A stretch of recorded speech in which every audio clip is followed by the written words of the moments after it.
Good morning, everybody. Matt Modi here to give you my favorite NBA player prop picks. Today we're talking Tuesday, March 11th. The Splash Zone, yes, it is back in your life. I'm going to have three player props for you guys to lock in, one of which we are taking a nice juicy ladder climb on that one as well. Two of them are also plus money bangers, so pretty confident in what we have in today's picks. Now, I said the Splash Zone is technically back in your life because it really hasn't been great the last 2 days. It's actually been the opposite of great. It's been brutal. On Sunday, we went 0-5. Yesterday, we did make an improvement on that 0-5. Unfortunately, the improvement was 1-4. So instead of losing all our bets, we lost all of them but one. Another tough day yesterday. Some plays didn't even come close. Franz Wagner didn't really come close. Devin Booker didn't really come close. We did cash out Orlando Robinson on the boards. Could have taken that one even higher. And then the other two that lost, Mark Williams had 10 rebounds. He had 2 in the first half. If he just had a little bit of a better first half, that would have cashed. And then Bull, I had him as a late ad. He had 7 points like halfway through the second quarter, ended the game with 7 points. So just a tough day yesterday, just a tough 2-day stretch, which is frustrating because the week heading into Sunday, the week had gone really, really well for us. And we basically just kind of lost all those profits over the last 2 days. It's been a while since we've had like a sweep day. Let's hope that happens today. Either way, it's been a lot of positive comments, which I appreciate. If you could like the video, I would appreciate that as well. That does help me out a ton. And then comment, subscribe if you're not already, all that good stuff. We can get into today's picks. So obviously, going through Props Madness, my favorite NBA betting tool. I have a link if you want to check them out in the description of the video as well as the pinned comment. So 3 official bangers for today. I'll give you some leans as well. The official bet that I had in this one, a little bit of a random market, but I went with Ausar Thompson, and I went with him on the rebounds plus assists. So I got this at 7.5 at minus 115 odds, and the odds haven't changed at all. This is still the exact same price that I was able to get, so no difference there. Minus 115 at Bet365. So if you look at the entire season for Ausar Thompson, it doesn't look like this is a great play, especially for minus 115 odds. But this blue graph is showing us his minutes, and as you can see, he played pretty limited minutes at the beginning of the year, and it really wasn't until, honestly, the stretch of green, even though it's still a little bit hit or miss, but his minutes started to increase. His first game wasn't until November because he missed the beginning of the year due to injury, and then we see like 15 minutes, 20 minutes, 12, right? Playing limited minutes. In his last 17, he's cashed in 12 of 17. That's really good, averaging about 9 in that stretch. That's really good. 70% hit rate is great. And his minutes are pretty good as well, averaging about 25, just under that, minutes per game. Only twice in this stretch, he played fewer than 20 minutes. He had 17 here against the Hawks, and he had 18 here against the Golden State Warriors. You take those 2 games out, and we just look at games which he's played at least 20 minutes, which is a pretty safe floor. Look at the entire year. When he's played 20 minutes, he's cashed this in 20 of 29 games, averaging about 8.5. And again, the 2 under 20-minute games were a little bit of an outlier, so I think at least we can bake him in for 20 minutes. If you look at his last 10 games, more often than not, he's actually playing more than 25. Like this one was only 24, but we see 31 here, we see 30 here, see 26, 27. So he has more games above 25 than he does below 20, but I do think that 20 is the safe floor. In terms of the matchup, so we're obviously combining the rebounds plus assists. Props Madness has this cool feature where if you just hover over the matchup, it'll give you kind of like these high-level thoughts. And as you can see, we see a lot of green on the screen for Ausar Thompson. We see the assists allowed, 6th most. Rebounds allowed, 3rd most. If we want to look into those individually, I will say the Wizards' defense has been a little bit better recently. Like you look at the last 10 games, if you look at the very bottom one, we see pace number 4. They're actually top. They play at the 11th fastest pace over the last 10 games. So their defense has been better, and their pace hasn't been as fast. But still a pretty good matchup. This is just looking at like guard forwards, which is Ausar Thompson is listed at. This is assists. So it's 8 of the last 15. Since the All-Star break, it's 3 of 5. So it's a little bit in our favor in that regard. And again, they allow the 6th most assists overall. Rebounds is where things look really good. So if you just wanted to isolate the rebounds, go over 5.5 at plus 100, you could do that as well because of the matchup here. We see 10 of 15 guys, and these are looking at players similar to Ausar Thompson. So what I love about Props Madness is they can group it by players that they have the same style. So these are literally looking at guys that rebound similarly to Ausar Thompson. And then by position, it literally just looks at this guard forward position. So this is a little bit cleaner.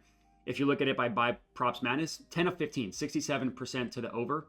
It's 1 of 2 since the All-Star break, but we see Scottie Barnes, one game had 13 rebounds, one game had 2. So a pretty big difference in those 2 games for Scottie Barnes. And then if we look at Thompson, he's like a young guy who can run. So if we look at teams that are in the, this is the bottom 11. This is actually the top 11 in terms of pace and how he has performed in his rebound plus assists. We look at the entire year, about a 60% hit rate, teams that are bottom 11 in terms of pace. Now, the reason why I put bottom 11 was because that's what the Wizards are playing at in their last 10 games. On the season, they play at a top 5 pace. Over the last 10 games, they play at a top 11 pace. So either way, the top 11 number is clean enough for Ausar Thompson. So I really like it. This was our first bet of the day. Ausar Thompson over 7.5 rebounds plus assists, -115 odds at bet 365. Next up, I also have a play in this Nets versus Cavaliers game. So I went with Evan Mobley. I actually took him 20 plus points. I got that at +195 at Hard Rock. You can also get that at +170 at Fanatics, +165 at ESPN Bet, and +164 at FanDuel. So if you don't use Hard Rock, your next best bet would be Fanatics. If you can't use those 2, then it's ESPN Bet. If you can't use those 3, then it's FanDuel, and hopefully between those 4, you're covered. So you could go 18 plus for +110 for Evan Mobley as well if you wanted to be a little bit safer. I liked the value a lot on the 20 plus, which is why I went with that number. But again, if you wanted to go 18 plus, I wouldn't blame you. He's played 3 games against the Nets this year, scored 20 or more points in 2 of the 3. The 1 game he didn't, he scored 18, and he was 6 of 12 from the field and 1 of 4 from deep. So again, 18 in all 3, so I wouldn't blame anybody that wanted to go a little bit safer. But 20 in 2 of the 3 is also really good. And the matchup against the Nets is really good. You hover over the matchup here. Defensive rank versus play type, that's what the first 27 is, 4th best. Versus shot zone, the restricted area, they allow the 10th most points per game. And this is the most important thing here. They actually don't allow a ton of points in the paint. They're 13th in terms of points in the paint allowed, so they allow the 13th fewest. But the biggest thing here is the restricted area. Like if you look at Evan Mobley, and we're filtering it by games against teams in the bottom half in terms of shot zone, which is the restricted area. So we're just looking at 16 through 30. We look at the entire season. He's hit it in 2/3 of his games against teams in the bottom half in terms of his shot zone. Now, the points in the paint, let's take out teams in the top 10, right? Because they're not top 10, so we shouldn't be looking at those. We take out teams that are in the top 10. We look at teams that are between like 10 and 30, so we take out the really juicy matchups as well. 75% of the time, he's playing a team that is in the bottom half in the shot zone, but between 10 and 20 in terms of points in the paint allowed, averaging 21 points per game, hit it in 12 of 16 games. So I know this is a little bit confusing, and I'm throwing a lot of numbers at you. What we're looking at here is teams that are in the bottom half guarding the restricted area. So the Nets allow the 10th most points per game in the restricted area. Evan Mobley scores about 65% of his buckets in that area. And then what we're doing is we're filtering teams that also are between 10th and 20th in terms of points in the paint allowed. So we're filtering out the really tough matchups. We're also filtering out the really easy matchups, just looking at the middle third in terms of points in the paint allowed. And again, it's 12 of 16 games. That's really good. And then you look at the play types here, which is another thing that Props Madness does. So he scores the majority of his points off of cuts, unfortunately. And this is not Props Madness's fault. This is the NBA's fault. They don't give us defensive data off of cuts, but transition, 4th most points per game. Free throws, 8th most points per game. Sure, they're good against guarding the roll man, so he won't get a lot of points from there. But spot up, 4th most. Putbacks, so offensive rebounds average. Pick and roll, which, that equates to 1 point a game for Evan Mobley running the pick and roll. Yeah, they don't give up a lot, but they do give up a lot via post up. So more often than not, he's got a good matchup. 9 of 15 guys, similar to Evan Mobley, have hit their point prop over. And I also like this as a nice fade of recent results as well. If we look at his last 10 games, he scored 20 points in only 3 of them. And he's missed it in his last 3. Now, 1 of them he scored 19 points. And then 2 here, he scored 17. So it's not like he's been terrible. But his last game, he's coming off of a 5 of 10 shooting, 2 of 4 from deep, which actually isn't bad. But the Bucks don't really give up anything in the restricted area either. They're a decent defense. I guess they're 13th, but they're top 10 in terms of points in the paint allowed. So not the best matchup in the world, but I really like this one for Evan Mobley for a lot of reasons. Again, if you wanted to go safer, you could go 18 plus, which you can get at plus 110 at Fanatics and ESPN Bet are the two books. But I went 20 plus. Pump that number up a little bit more. And if you want to go really safe, you could go 16.5 for minus 120. Which that one has a much, much better hit rate. That's 7 of his last 10 games, but obviously you're paying the worst price. So there's a lot of different ways you can attack this, whatever one you feel safest with, but I'm just telling you what I'm doing. And then our third and final official pick of the video is a guy I just can't quit. It's Giannis assists. So I put a unit on him 7 plus assists, which is plus 120 odds at DraftKings, which you see right here, plus 120. So that hasn't moved. I put a half unit on him to get to 8 plus assists, which is at plus 260 odds at FanDuel. So this is our ladder play. It's a Giannis assist ladder. I cashed my first Giannis assist ladder of the year, and I think I've lost 3 straight after that. He's been like my white whale, someone that I just cannot get right. It's not like he's had only bad assist games. I just can't catch them on the right day. Like I bet him this Heat game to get to 7 assists. He did not. The next Heat game, he got to 7 assists. So I just am betting him on the wrong matchups. The reason why I like this play a lot is because of the matchup, the Pacers. So we're going to go back to last year. He had a game where he scored 64 points against them. Since then, they dramatically changed how they guard him. I mean, look at these first 3 games, 54, 37, 64. Since then, his points, 30 and 26. I mean, that's still good, but it's not in the 30s or 50s or 60s. And his assists have gone way up.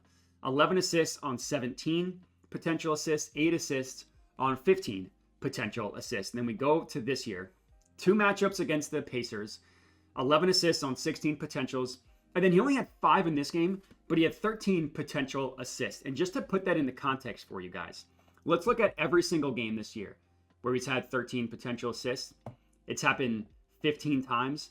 Only once did he not get to 6 assists, which was obviously that game.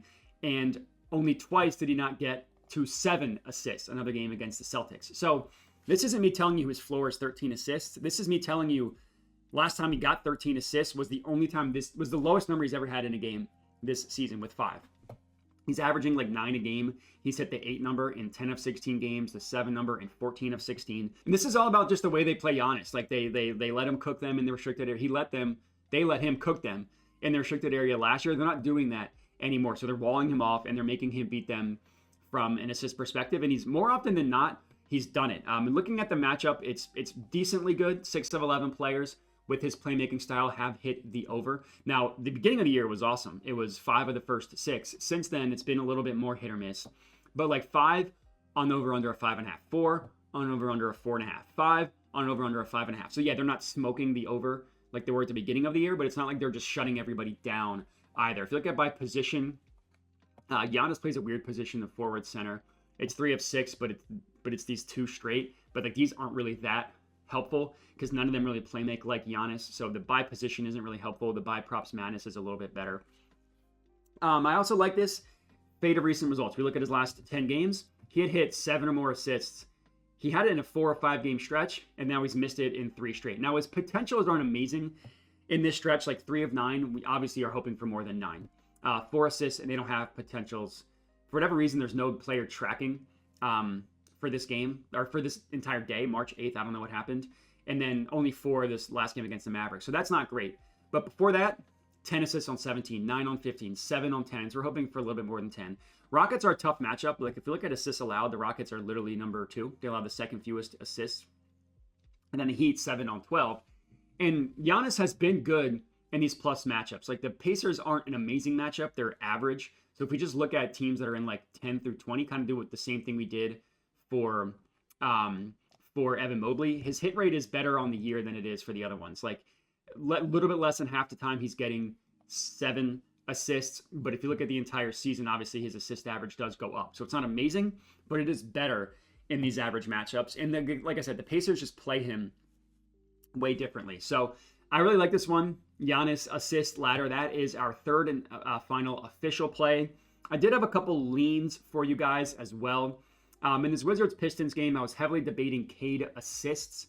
I'm not touching, I mean, I wouldn't touch over 8.5. I would go for 10 plus. It's the thing with Cade is like his potential assists aren't super high. He just has a high conversion rate. And he also does show up in these good matchups. Now, as I mentioned, the Wizards defense is not as bad as they have been. So the Wizards aren't quite as good of a matchup as this makes it seem. Like they're giving up the third most assists to point guards on the year.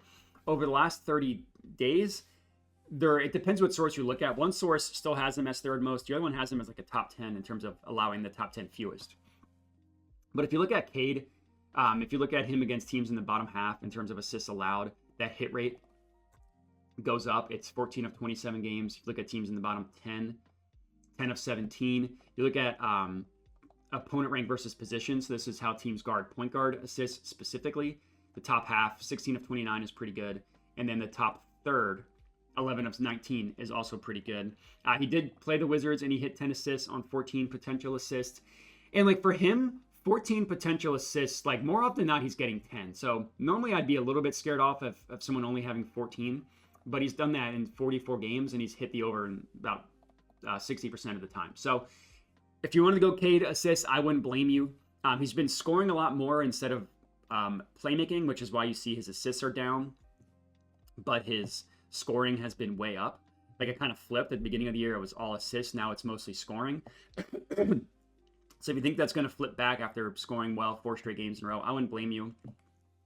I also looked at Malik Beasley, not because of a matchup, but just because of a fate of recent results. I mean, he had a stretch, if we go back here, where he was just cooking with his points. I mean, he had what, like 10 of 12 game, 13 of 15 game stretch, whatever this is. Since then, it's been really rough.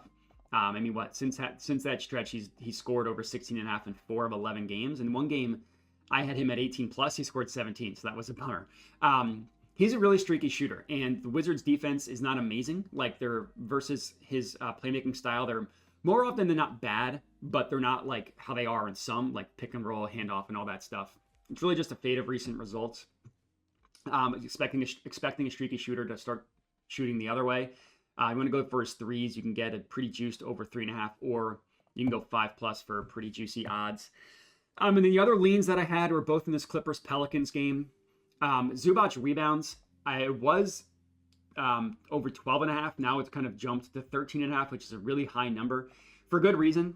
I mean, the Pelicans are the worst defense in terms of allowing center rebounds, meaning they allow the most center rebounds. Rebounds allowed second most to the center position, literally last. 9 of 15 centers have hit the over. 9 of 15 of the last 15 as well. So either by props madness or by position, it's 9 of 15. Zubac does have a lot of rebound chances, like he averages over 20 on the year, which is a lot. He's been good in these plus matchups. It's just 14 was too rich for my blood, so that's why I didn't bet it. I also looked at Harden assists, but I just didn't think that the odds were worth it. I mean, over 9.5, a number that he has done it in half of his games, and on the year, like a 40% hit rate. Granted, there's like how the season, like the opposite, the inverse of Cade Cunningham. It was like none at the beginning of the year. Then it's been pretty good. Now, recently it's been gross. He does have generally more assists with Kawhi Leonard, 13 of 22 games with Kawhi, but he has less without Norm Powell. Only 2 of 7 games without Norm Powell and with Kawhi. And even though it is a good matchup, like 7 of 10, specifically the same as Harden's playmaking style, they allow the 4th most assists overall and the 4th most to the point guard. I just didn't quite think that the value was there if you're not getting plus money for 10, so I didn't bet it. But those are the leans that I had. In terms of the 4 official bangers, real quick, I will recap. Ausar Thompson, over 7.5 rebounds plus assists. Giannis, I'm going 7 plus assists for a unit, 8 plus assists for a half unit, and then Evan Mobley, 20 plus points. That's all we got. I appreciate everybody for watching. Make sure to like the video, comment, subscribe. Check out the 2 links that I have in the description of the video. Link to Props Madness, which I just talked about, how much I use it and how I use it. And then I also have a link. It's called Tails. It's just a service where I send out my plays early. So the plays you see me give out for free on YouTube, like when I say, oh, I got it at this number, I'm referring to my Tails account. It's the same plays. It just gets them early. So if lines do move and you want to get them before that, you can go for the Tails. Or if you don't always have time to watch the YouTube video, you can go for the tails. It's $10 a month. So if you're interested in that, check it out. If not, no problem. That's all we got. I appreciate everybody for watching. Everybody make sure to bet responsibly and have a good one.